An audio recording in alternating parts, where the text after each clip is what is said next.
Hi student, இன்றைக்கி நம்ம என்ன பார்க்க போகிறோம்னா ஏஆர்விஆரில் இருக்கிற ப்ராஜெக்ட் எப்படி சப்மிட் பண்ணுறது அப்படிங்கிறது தான் பார்க்க போகிறோம்.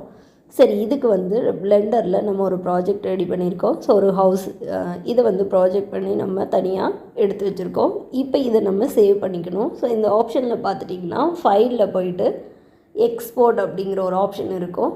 ஸோ ஒன்ஸ் இது எக்ஸ்போர்ட் கொடுத்துட்டு இதில் இருக்கக்கூடிய ஃபார்மேட் நிறையா இருக்குது. இதில் நீங்கள் எஃபிஎக்ஸ் அப்படிங்கிற ஒரு ஃபைல் ஃபார்மேட்டில் நீங்கள் சேவ் பண்ணிக்கலாம். ஸோ டெஸ்க்டாப்பில் கூட சேவ் பண்ணி உங்களுக்கு என்ன நேம் கொடுக்கணுமோ ஸோ அந்த நேம் கொடுத்து வழக்கமாக நம்ம எப்படி ஃபைலில் சேவ் பண்ணுமோ அது மாதிரி சேவ் ஆப்ஷன் கொடுத்து சேவ் பண்ணிக்கலாம். ஒன்ஸ் சேவ் பண்ணிட்டோம் அப்படின்னா நமக்கு எப்படி இருக்கும்னு பார்த்துட்டிங்க அப்படின்னா இது மாதிரி ஹவுஸ் 19 அப்படிங்கிற ஒரு ஃபைல் ஃபார்மேட் ஓப்பன் ஆயிரும். ஸோ இந்த ஃபார்மேட்டில் நமக்கு எஃபிஎக்ஸ் டாக்குமெண்ட் சேவ் ஆயிரும். இப்போ ட்ரைவில் நம்ம அதை ஸ்டோர் பண்ணணும். ஸோ இதுக்கு என்ன பண்ணணும், ஜிமெயில் ஓப்பன் பண்ணிவிட்டு நம்ம ஜிமெயிலில் ட்ரைவ் ஆப்ஷன் போயிட்டு இந்த ப்ளஸ் சிம்பிள் கிளிக் பண்ணிங்கன்னா ஃபைல் அப்லோடுன்னு இருக்கும். ஸோ அந்த ஃபைல் அப்லோடு ஒன்ஸ் கிளிக் பண்ணிட்டீங்கன்னா we can upload the file. So இப்போ இதில் நம்ம எங்கே வச்சுருக்கோம், டெஸ்க்டாப்பில் வச்சுருக்கோம். ஸோ டெஸ்க்டாப்பில் வச்ச ஃபைலை நம்ம என்ன பண்ணுறோம், ஓப்பன் பண்ணி சேவ் பண்ணிக்கிறோம். ஸோ இதில் என்னது ஹவுஸ் 19. ஸோ இந்த ஹவுஸ் 19ங்கிற ஃபைலை ஓப்பன் கொடுத்துட்டோம். ஸோ ஜஸ்ட் ஓப்பன் கொடுத்தோன்னே என்ன ஆகும்னா ட்ரைவில் இது சேவ் ஆகிறதுக்கு சம் டேட்டாஸ் எடுத்துக்கும். ஸோ அது என்ன ஆயிரும், இது மாதிரி ஃபைல் சேவ் ஆயிடுச்சு. ஸோ இந்த சேவான ஃபைலில் இருந்து தான் நம்ம என்ன பண்ணணும், லிங்க் காப்பி பண்ணணும். ஸோ இந்த லிங்க் தான் நம்ம என்ன பண்ணணும், நான் முதல்வன் போர்ட்டலில் போயிட்டு நம்ம ப்ராஜெக்ட் சப்மிஷன் லிங்க்கை அப்ளை பண்ணணும். ஸோ இதை நம்ம என்ன பண்ணணும், ரைட் கிளிக் பண்ணி இதனோட லிங்க்கை காப்பி பண்ணிக்கணும். ஸோ அப்போது இது மாதிரி தான் நம்ம ட்ரைவில் அப்லோட் பண்ணணும். இப்போ பார்த்துட்டிங்கன்னா ரைட் கிளிக் பண்ணி கெட் லிங்க் இருக்கும்.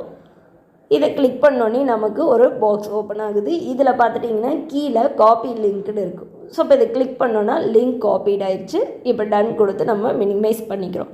ஸோ ஒன்ஸ் மினிமைஸ் பண்ணதுக்கப்புறம் ஒரு வேர்டு ஓப்பன் பண்ணி அதில் நம்ம அந்த லிங்க்கை போட்டு சேவ் பண்ணி வச்சுக்கலாம். ஸோ எதுக்காகனா காப்பி பண்ணி பேஸ்ட் பண்ணுறதுக்கு. இல்லைனாலும் இது ஆப்ஷன் தான், தேவையில்லைனாலும் நீங்கள் டைரெக்டாக நான் முதல்வன் லாகின் போயிட்டு, நான் சும்மா ஜஸ்ட் லாகின் பண்ணலை, நீங்கள் உள்ள ஏஆர்விஆர் போயிட்டு அந்த ஃபைல் ஃபார்மேட் எங்கே இருக்குது அப்படிங்கிறது உங்களுக்கு ஆல்ரெடி தெரியும். அந்த ஃபைல் ஃபார்மேட்டில் போயிட்டு நம்ம மேண்டேட்ரி திங்ஸ் என்னென்ன கேட்டிருக்காங்களோ ஸோ அதெல்லாமே நம்ம ஃபில் பண்ணணும். ஃபில் பண்ணிவிட்டு நம்ம ஃபைனலாக என்ன பண்ணணும்னா லிங்க்கை காப்பி பண்ணணும். ஸோ இதுதான் நான் லாகின்குள்ளே போயிருக்கேன். இப்போ அந்த லாகினில் என்ன இருக்குன்னா ப்ராஜெக்ட் ஒர்க் சப்மிஷன் டெட்லைன் இருக்குது இன்றைக்கி 6 PM வரைக்கும். ஸோ இந்த ஃபைல்ஸை நம்ம பிடிஎஃபாக பண்ணலாம், இல்லைன்னா ஜிப் ஃபைலாக பண்ணி நம்ம என்ன பண்ணலாம், சேவ் பண்ணலாம். இதில் இந்த ஆக்சஸ் எல்லாருமே வியூ பண்ணுற மாதிரி நம்மளோட ட்ரைவில் போயிட்டு லிங்க்கை மட்டும் செட் பண்ணிக்கோங்க. ஐ மீன் ஆக்சஸை செட் பண்ணிக்கணும். ஸோ அதை பண்ணால் தான் அவங்க வியூ பண்ண முடியும். அது ஒன்று மட்டும் நீங்கள் ஜஸ்ட்டு ரிமெம்பர் பண்ணிக்கோங்க. ரிமெம்பர் பண்ணிவிட்டு நம்ம என்ன பண்ணலான்னா ஃபைல்ஸை அப்லோட் பண்ண ஆரம்பிச்சிக்கலாம். ஸோ இது கண்டிப்பாக யூஸ்ஃபுல்லாக இருக்கும். இன்றைக்கி இதை நீங்கள் சப்மிட் பண்ணால் மட்டும்தான் நமக்கு அதுக்கான கிரெடிட் வரும். ஸோ இதில் ப்ரொசீட் டு சப்மிஷன் கொடுத்துட்டோம்னா இப்படி ஒரு ஃபைல் ஓப்பன் ஆகும். இந்த ஃபைலில் நம்ம அவங்களே கொடுத்துருக்காங்க பாருங்கள், செட்டிங்ஸில் போயிட்டு anyone who open your drive link அப்படிங்கிறத நம்ம கிளிக் பண்ணி செட் பண்ணிக்கணும். அது ரொம்ப இம்பார்ட்டன்ட். அதுக்கப்புறம் பார்த்துட்டிங்கன்னா யூசர் ஐடி, உங்களோட நான் முதல்வன் ஐடி கொடுங்க.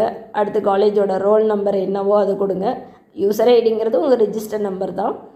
Role number and then college, அதோ college name and then semester, branch என்ன, ஃபோன் நம்பர் என்ன, இது எல்லாமே மேண்டேட்ரி. கண்டிப்பாக இமெயில் ஐடி கொடுத்து அந்த லிங்க் இதில் காப்பி பண்ணி சப்மிட் கொடுத்துட்டீங்க அப்படின்னா தட்ஸ் ஆல்.